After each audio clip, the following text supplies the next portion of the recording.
Good evening, ladies and gentlemen. It is 8 p.m. in Kumba, in the southwest region of Cameroon. It is 8 p.m. here in Douala, and it is time for the primetime news. We begin with the headlines.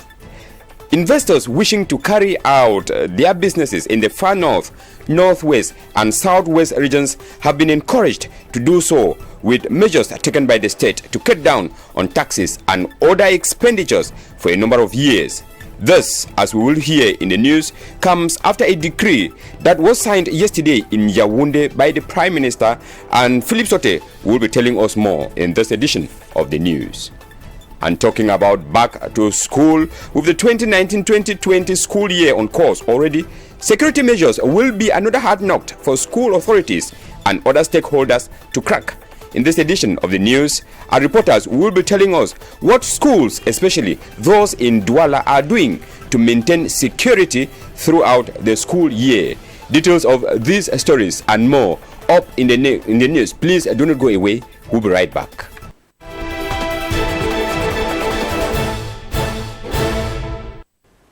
Thanks for being there for this edition of the Primetime News today, the 3rd of September 2019. We begin the news with this economic booster. The Prime Minister and Head of Government, Chief Dr. Joseph Dion Ngute, signs a decree yesterday that makes the far north, the northwest, and southwest regions economically depressed regions. The decree will grant tax exception to companies operating in those regions. Philippe Sauté read through the Prime Ministerial decree and put together this for the news. A term or appellation that will henceforth take root in the daily routine of Cameroonians. Economically depressed regions, an expression triggered by years of upheavals, first by Boko Haram atrocities in the far north region, and later by corporate demands of teachers and lawyers of the English subsystem in Cameroon.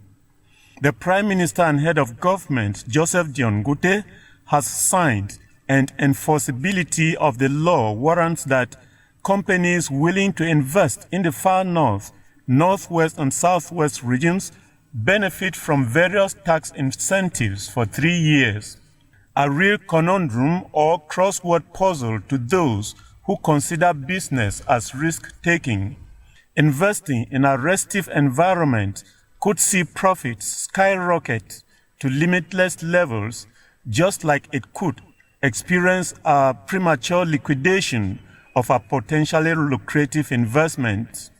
No doubt the Prime Minister's decree will provide a tax haven for some sharp-witted investors, just like it may also speedily flush out some adventurers who might want to gain advantage of a crisis situation to get rich quick.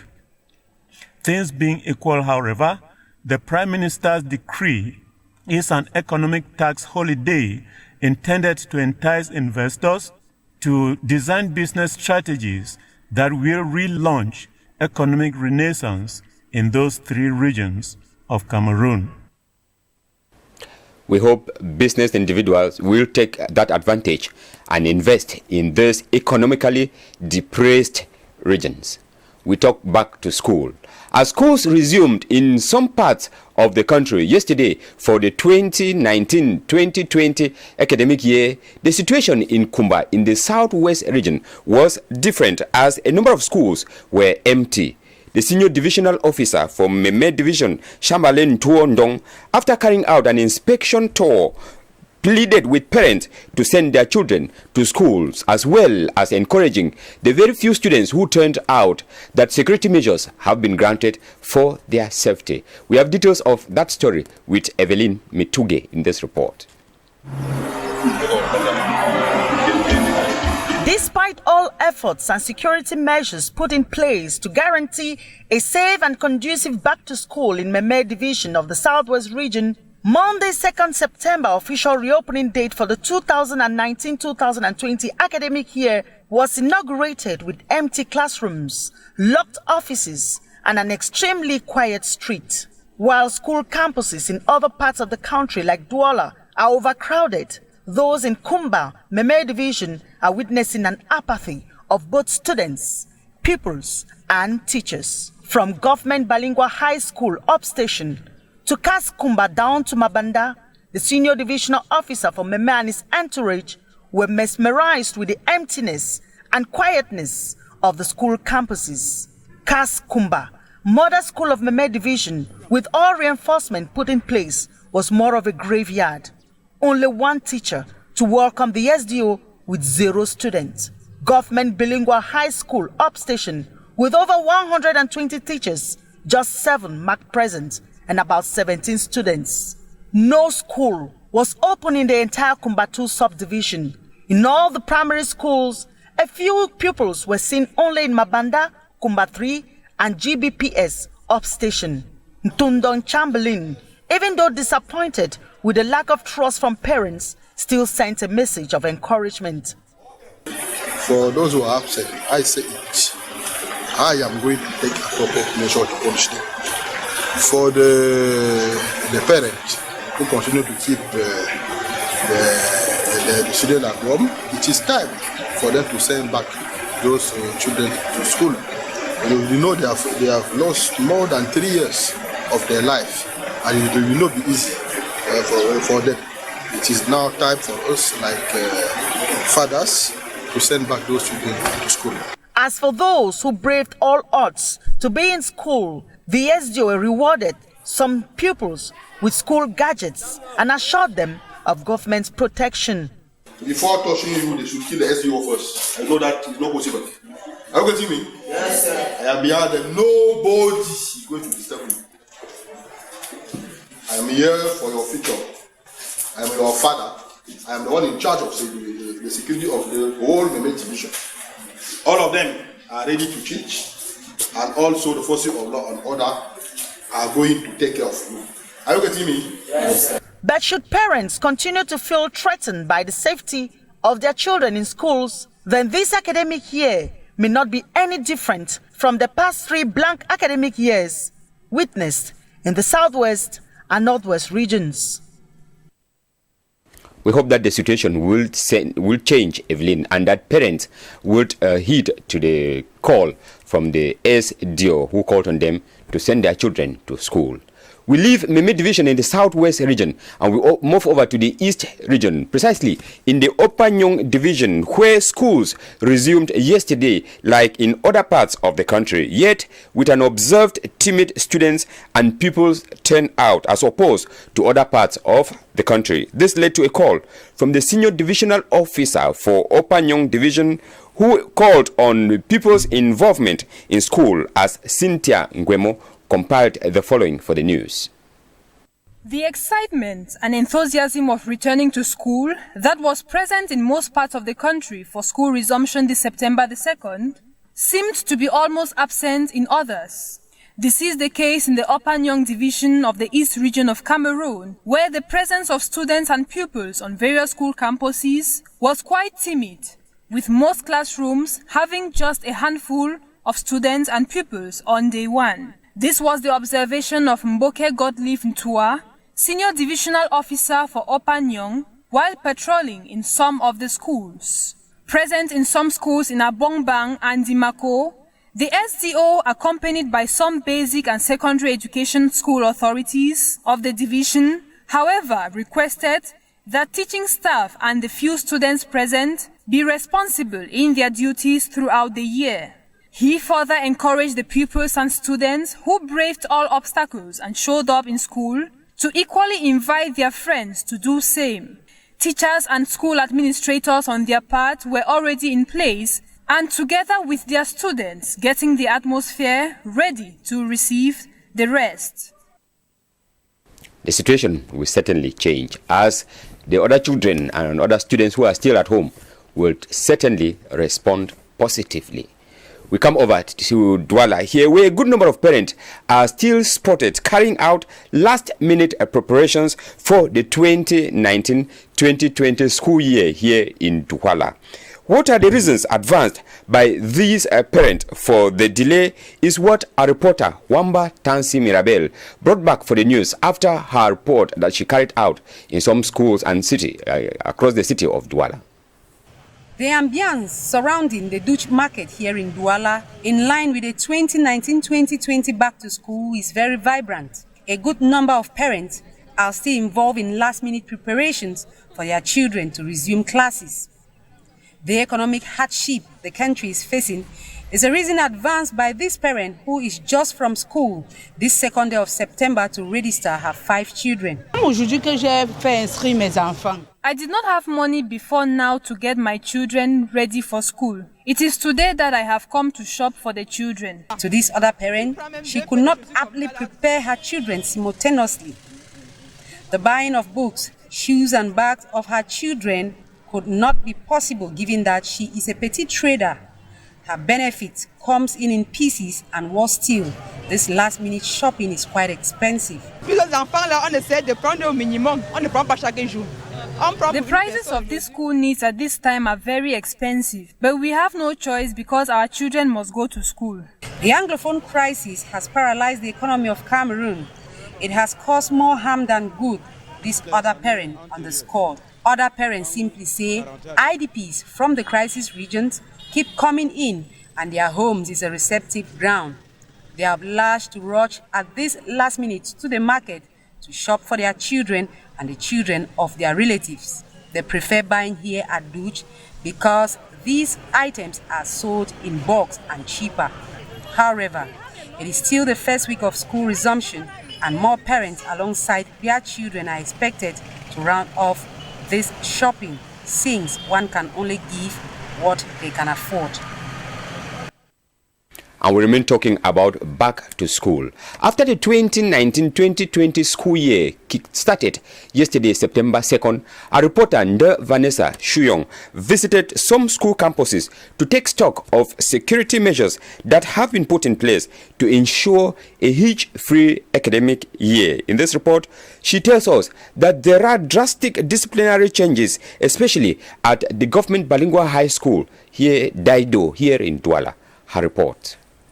Ensuring an effective back to school is one thing and a hitch-free academic year is another. Schools being one of the institutions to harbor drug consumption and white weapons is not a time to mislead disciplinary measures. Authorities of some government schools and colleges have ways to enforce discipline that are already functional. A problem of discipline. After that problem, we sat down and reinforced the security. We have blocked off the hole that the student dug around the fence. We have carried the fence up. We have recruited some GROBRA to help us in discipline. Here is to enter classrooms when we want to check what the students have in their bags. And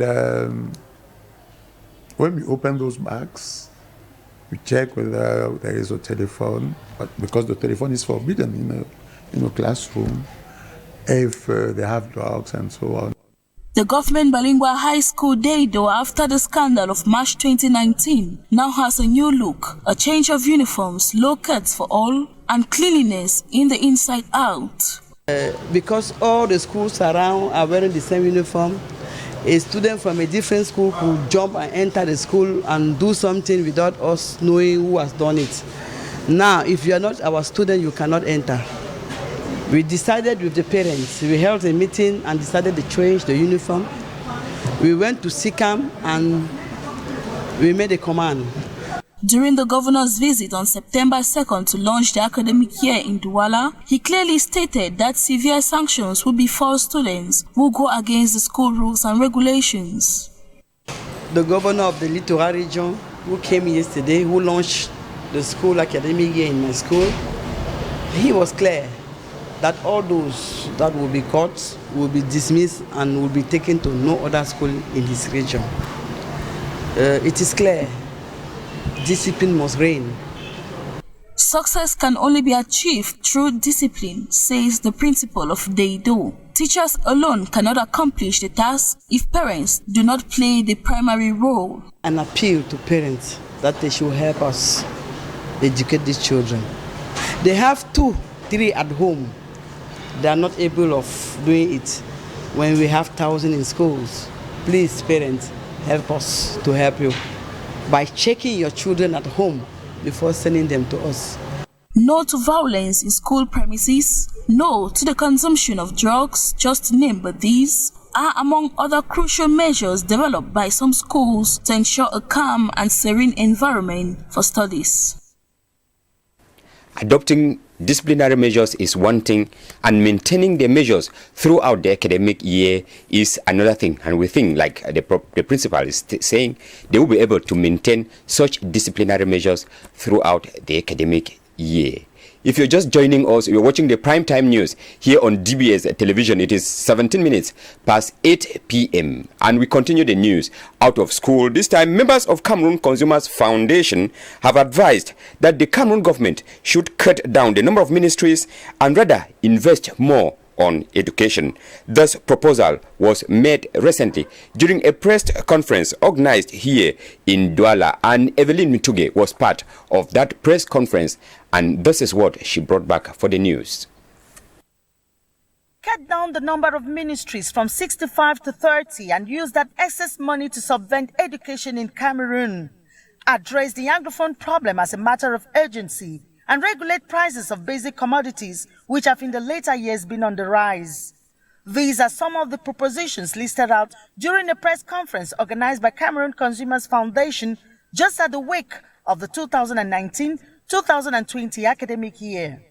According to Ayisi Abena, president of the foundation, education in Cameroon is extremely expensive for an average Cameroonian. The government decrees free education but imposes certain dues which relatively are more than previous school fees. Also, the decision of the Minister of Higher Education instructing all school payments to be done via a mobile network is seen as a hindrance for those either not connected to that network or many more areas completely cut off network. FICACO members are therefore calling on government's attention on the fact that due to current economic and social instability, parents no longer have that purchasing power. Cameroon, being one of the highly indebted poor countries, should understand that no country has ever developed without proper and quality education. Ayisi Abena further proposed that Cameroon should follow examples of other countries like Senegal, who dissolved the Senate in order to divert attention on lucrative activities that will benefit the local population. Special invitee for the conference, Dr. Edimo, in conclusion, added that Cameroon has the capacity to recover all embezzled funds, reduce the too many administrative offices, regulate prices, and make education truly free. Education truly free, Evelyn. We move over to the Mongo division, and precisely to the Dibombari subdivision, where the mayor of that locality has been granted the 2018 African Press Award.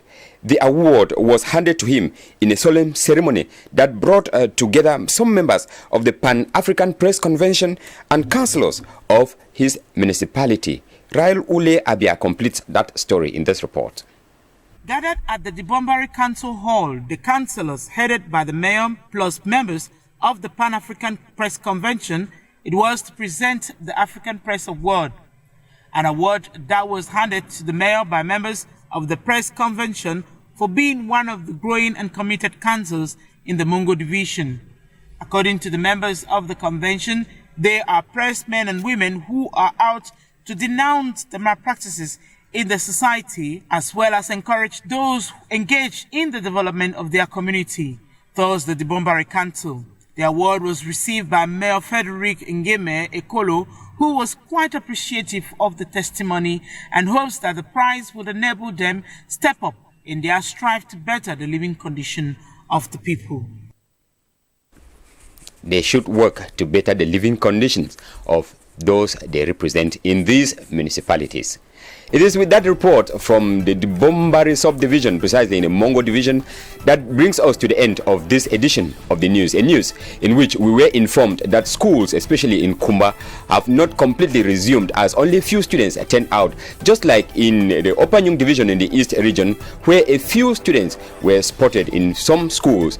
Now, we quickly talked about the economic situation of the Northwest, the Far North region, and the North and the Northwest region, where the Prime Minister has decreed these regions as economically depressed regions. The next edition of the news would be coming up at 9 p.m. in the French language with Luc Serge Didier Nang. I'll be back again tomorrow at 8 p.m. for the midweek edition of the Primetime News. Keep watching programs here on DBS Television. Goodbye.